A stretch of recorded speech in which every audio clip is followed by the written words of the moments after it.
저는 박영선입니다. 올해 64이에요. 남편 최재호가 세상을 떠난 지 사흘째 되던 날 장례식장은 조문객들로 가득했어요. 하얀 국화꽃 향기가 코끝을 스치고 낮은 곡성 소리가 방 안을 맴돌았습니다. 하지만 제 마음은 온통 한 사람 생각뿐이었어요. 윤성이가 안 온다니. 5년 동안 연락이 끊겼던 아들, 아버지의 마지막 길에도 나타나지 않은 최윤성, 검은색 한복을 입고 앉아있던 제 손은 계속 떨렸습니다. 마지막 조문객이 떠나고 나서야 정진우 변호사가 조용히 다가왔어요. 부인 회장님께서 남기신 유언장을 낭독하겠습니다. 정진우는 50대 초반의 단정한 남자였어요. 남편과 20년 넘게 일해온 신뢰받는 변호사였죠. 그가 봉투에서 꺼낸 유언장을 읽는 순간 저는 믿을 수 없었습니다. 최윤성이 자신의 미술관을 운영하고 그곳에 남긴 모든 작품을 어머니에게 설명해 줄 때까지 유산의 절반은 공개되지 않는다. 정진우의 목소리가 떨렸어요. 부인 회장님께서 가족의 화해를 간절히 바라셨던 것 같습니다. 저는 고개를 흔들었어요. 남편이 죽어서도 윤성이를 붙잡으려 한다는 생각에 마음이 아팠습니다.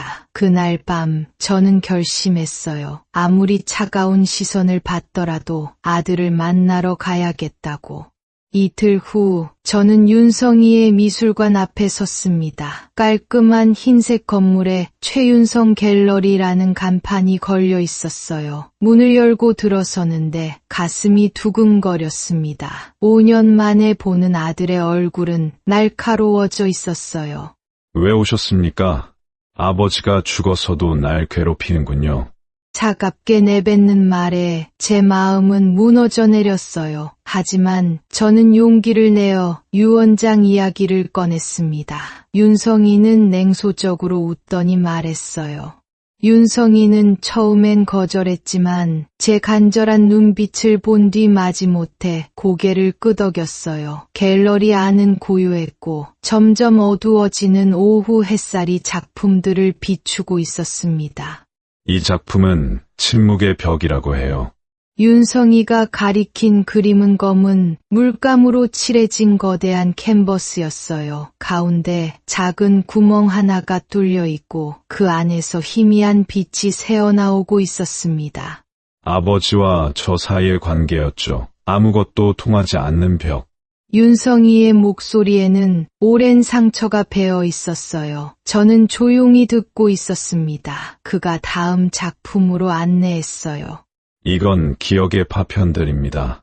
붉은 천에 여러 개의 거울 조각이 박혀 있는 작품이었어요. 거울마다 서로 다른 각도로 빛이 반사되고 있었습니다. 그런데 그 순간 저는 이상한 걸 발견했어요. 한쪽 거울 조각 모서리에 작은 글씨가 새겨져 있었던 거예요. S216. 저는 눈을 비비고 다시 봤습니다. 분명히 S216이라고 적혀 있었어요. 윤성아, 이게 뭐니? 윤성이가 다가와서 보더니 어깨를 으쓱했어요. 작품 제작할 때 쓴 일련 번호 같은 거겠죠.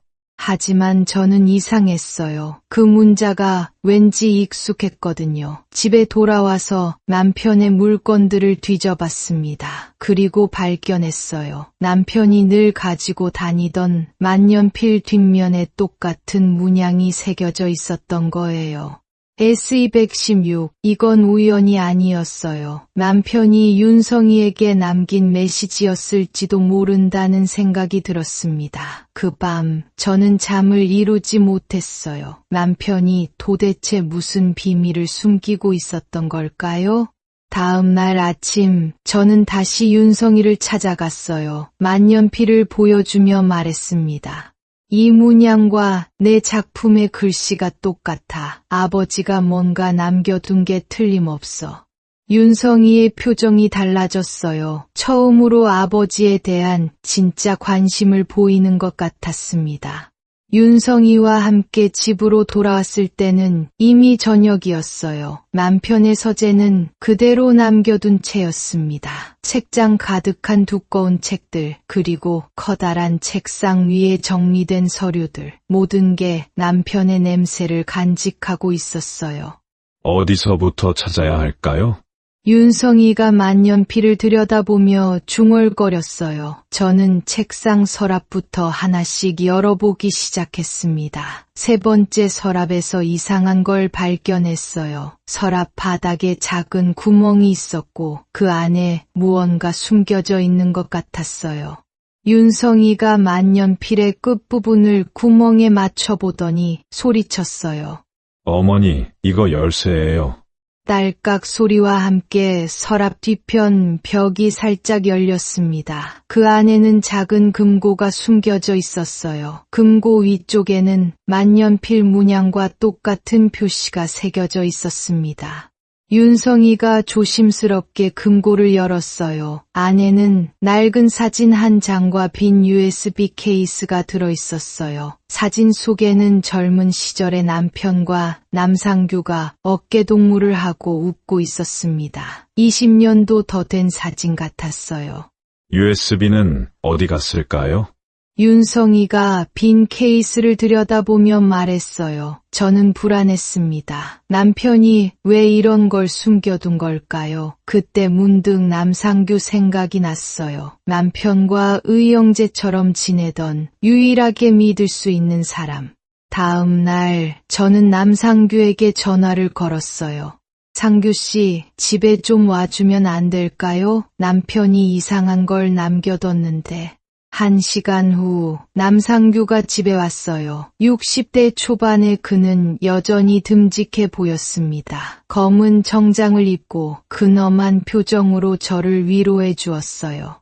형수님, 뭐든지 제가 도와드릴게요. 저는 금고 이야기를 털어놓았어요. 남상규의 얼굴이 순간 굳어지는 걸 봤지만 금세 평상시 모습으로 돌아왔습니다. 그 USB 케이스 좀 볼 수 있을까요? 윤성이가 케이스를 건네주자 남상규는 유심히 살펴보더니 말했어요. 아, 이거 중요한 거래 자료였을 거예요. 제가 가져다가 찾아볼게요. 그런데 그 순간 윤성이가 날카롭게 물었어요. 도대체 그게 뭐라고 그렇게 서두르십니까? 남상규의 표정이 미묘하게 변했어요. 당황한 기색 없이 대답했지만 목소리가 평소보다 빨랐습니다. 아, 중요한 거래 자료라서 그래요. 윤성이는 금고를 다시 들여다보고 있었어요. 뭔가 이상하다는 표정이었습니다. 그때 남상규가 갑자기 USB 케이스를 움켜쥐더니 일어났어요. 제가 알아서 처리하겠습니다. 잠깐만요. 윤성이가 남상규의 손목을 잡았어요. 두 사람 사이에 긴장감이 흘렀습니다. 남상규는 힘으로 케이스를 빼앗으려 했고 윤성이는 놓지 않으려 했어요. 왜 이렇게 가져가려고 하십니까? 바로 그 순간 서재 문이 열리며 정진우가 들어왔어요. 그는 두 사람의 모습을 보더니 한숨을 쉬었습니다. 역시 이런 일이 벌어지는군요. 정진우는 조용히 금고 쪽으로 걸어가더니 안쪽 벽면을 손으로 눌렀어요. 딸깍 소리와 함께 또 다른 작은 공간이 열렸습니다. 그 안에서 진짜 USB를 꺼내 들었어요. 회장님께서 이 USB를 제게 맡기시며 말씀하셨습니다. 만약 자신의 죽음이 의심스럽다면 이 증거를 아들에게 전해달라고.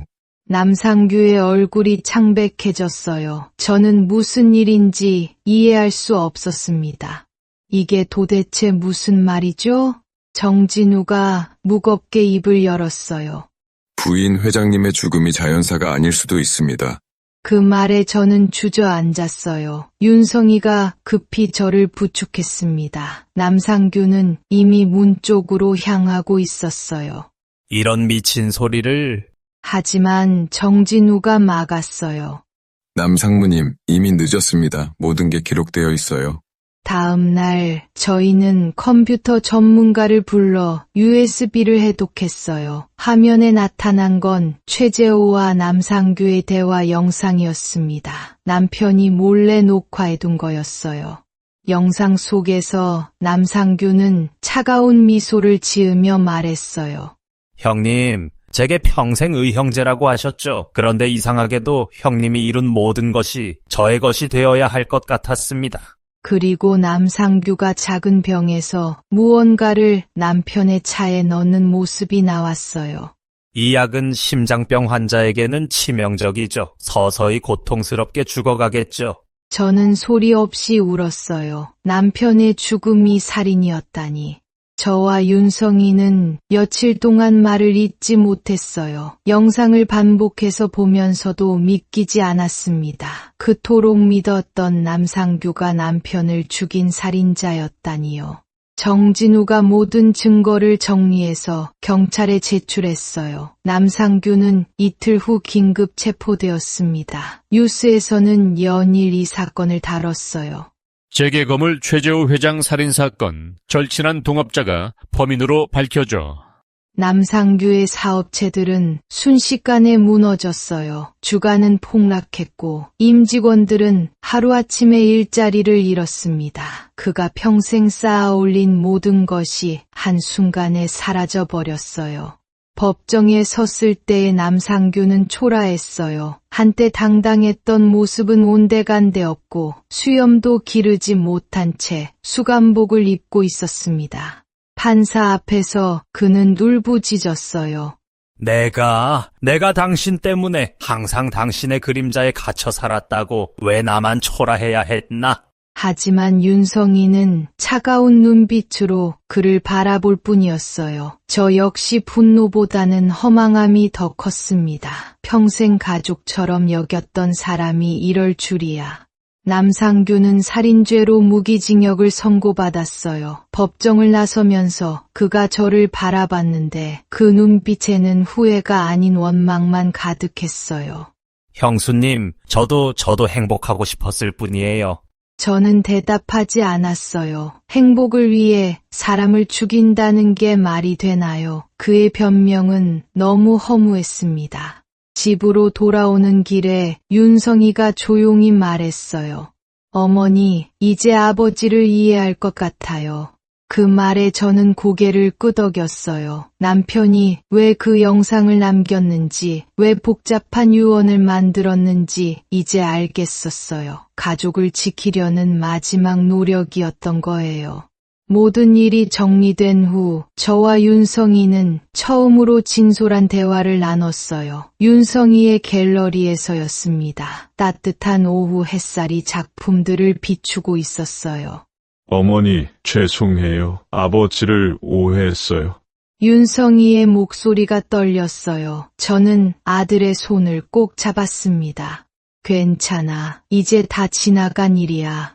우리는 남편이 남긴 유산으로 최재호 기념재단을 만들기로 했어요. 젊은 예술가들을 후원하는 재단이었습니다. 남편이 평생 꿈꿨던 일이기도 했어요. 윤성이는 아버지의 초상화를 그리기 시작했어요. 이전의 어둡고 차가운 작품들과는 달리 따뜻한 색채로 가득한 그림이었어요. 거기에는 용서와 그리움이 담겨 있었습니다. 이 그림의 제목은 아버지의 사랑이에요. 완성된 초상화를 보며 저는 눈물을 흘렸어요. 그림 속 남편은 자상하게 미소 짓고 있었거든요. 윤성이가 마침내 아버지의 진짜 마음을 이해한 거예요.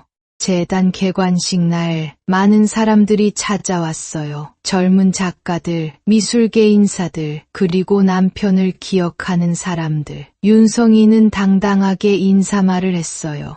아버지께서 남겨주신 진짜 유산은 돈이 아니라 사랑이었습니다.